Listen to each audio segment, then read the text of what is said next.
Greetings, ladies and melogents, and welcome to this latest edition of Tales from Outer Space, where I take stories from across the internet and read them for your entertainment. This particular story is called Pigfall, written by Dark Prince 010. We have multiple incoming heat signatures from beyond the false planet. The Prophet Admiral Lilliker clenched both sets of claws behind him. They knew the humans were going to make a play eventually, and this world was directly in the path of their attempted push on his border of the skirmish between the two empires. But even then, he was taken aback at the sheer scale of the landing party seen here. It appeared that there were hundreds of assault craft barreling towards the planet that he was entrusted to protect. And even he began to wonder if humans had truly come to such a desperate point that they were willing to throw so many millions of their own troops away just for a single world. But then one of the sensor technicians spoke up. Sir, the initial high-frequency scans are returning non-human body morphages. It appears to be some sort of smaller vertebrate creature. I believe they would call them mammals? The Prophet Admiral furrowed his brow, two of the three sets of eyes squinting in confusion. "Do you have any more details than that?" he asked. The technician shook the head. "No, sir. Unfortunately, there's enough biodiversity amongst the Terran database that we can't narrow it down to even within a few dozen species." The Prophet Admiral muttered a borderline blasphemous litany of religious hymns under his breath, mostly those involving the near-infinite array of frustrations a heathen could inflict upon a true believer. He turned to his gunnery station and barked out an order. "Open fire." Brilliant blue and crimson streaks of light began firing out at the incoming assault craft, vaporizing many hundreds of them well before they reached the ground. But still more and more landers came.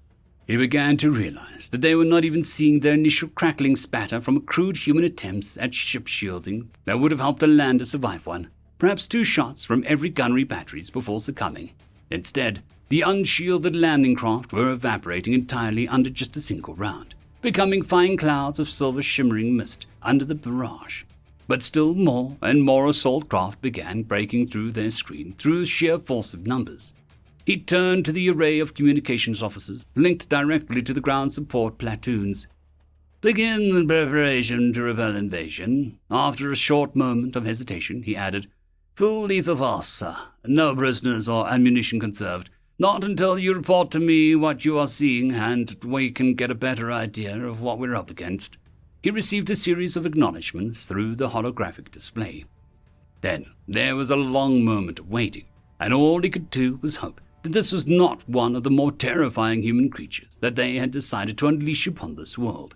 He'd only briefly looked through the few databases on humanity's homeworld and the glut of fauna present there, and he worried that humans had found some sort of way to sustainably produce assault legions of one of their larger predators, such as the titanic bears or the aggressive pack hunters like lions.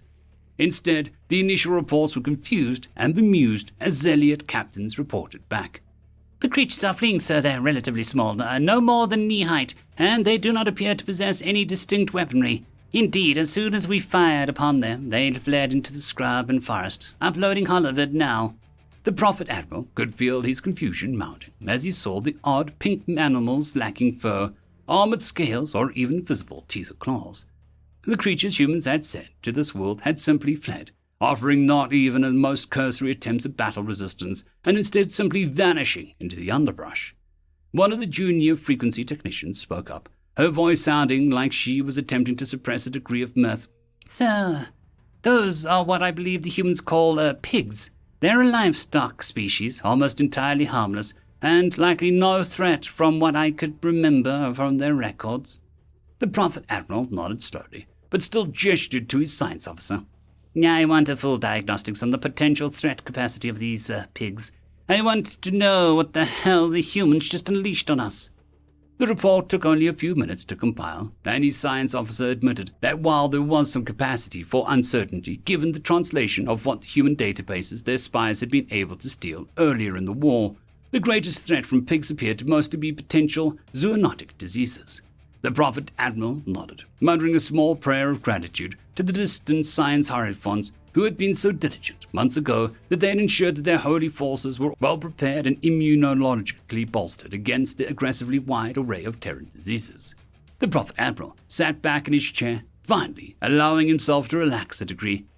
Well, if the humans were hoping to deliver some sort of living disease vectors, they will find that we are more than prepared for any kind of plagues that they could attempt to muster.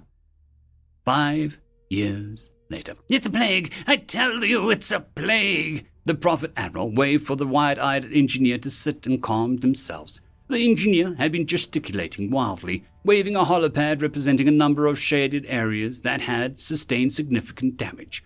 It was the result of a power line disruptions and buried conduit ruptures all along the base of several outposts that supplied the anti-aircraft capacity in the sector of the continent. Now you're telling me that it was the pigs again? The engineer nodded, waving the datapad again. It's like something out of the Book of Damnations. We try everything to stop them. Poison, irradiated spikes, laser defenses, everything, and none of it works. They find the holes in our defenses, and then they just dig and eat, he added dejectedly. The first time the Prophet Admiral had heard a report like this, he'd almost had the technician responsible investigated for potential psychosis. After all, how could a simple, albeit alien livestock wreak such havoc? But the reports continued to build, again and again outlining how Exodus damned persistent the stupid animals were. He thought on the moment, mentally adding, not stupid, unfortunately. Those things are in some cases more clever than some of the least gifted amongst my foot soldiers. They had tried traps, which had worked at first, until the pigs figured out how to recognize the traps. Then they tried poison, which worked, until the pigs learned to avoid or eat around the poison areas. They had tried bioviruses engineered to murder the animals, which worked, until the pigs simply adapted to smaller, more numerous family groups rather than larger herds. That also had the unfortunate side effect of also making eradication via cluster munitions less effective as well, a fact that the Prophet Admiral was not especially proud of. The entire time they ate, dug, defecated, and reproduced. The forests of the primary continent were being stripped of almost all undergrowth. Local scientist acolytes were up in arms about the decimation of the native animal species, and he even received a report of an unattended infant left in an outdoor play zone being consumed by one pack of especially voracious pigs. That report had an accompanying surveillance holo that both proved it was not a wide-eyed fabrication and nauseated the Prophet Admiral into skipping his scheduled meal for the rest of the planetary rotation. As he dismissed the engineer, he noticed the blinking icon for the comms link sent by one of their barracks ministers on the smaller part of the two continents. He opened it up, greeted the barracks minister with the normal salutations. Before letting him get to their report, the barracks minister was clearly on edge as he reported that they had still not been able to locate and run to the ground any human saboteur team. They had landed approximately half a solar cycle ago, but they had managed to sneak in on a stealth-shielded shuttlecraft.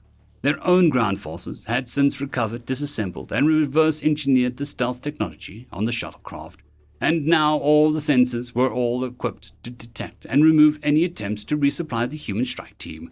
Fortunately, their own biodiversity was rich in compounds which, when compared to Terran physiology, were typically only found in rotten and decaying organic material.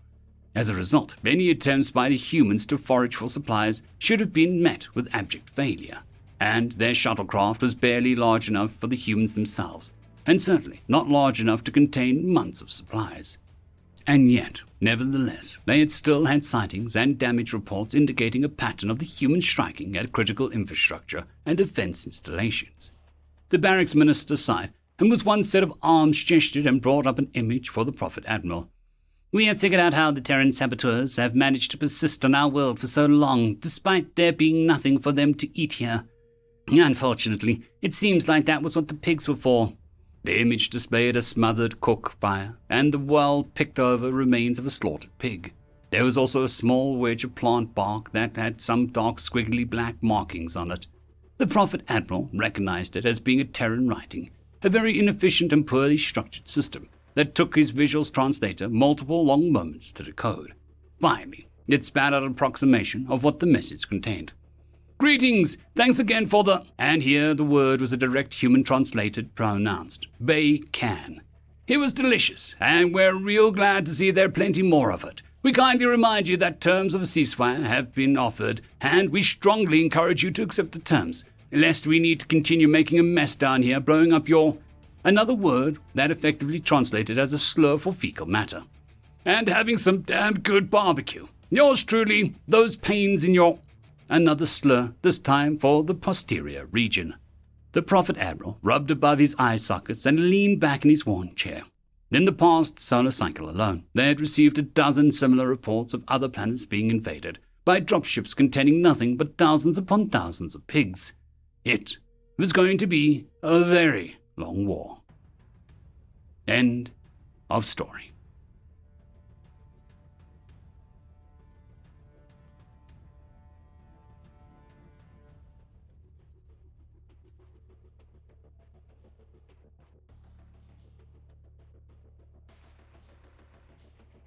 I would just quickly like to thank the T5 peeps: Dragon Soup, Cold War Boomerwaffen, Severin Cerberus, Red Panda 121, Leslie 517, Bushmaster 177, Caspar Arnholtz, Cam Maxwell, Sans the Skeleton, Lightjock, Dragzoon WRE, and Lord Asrigal. Thank you very much.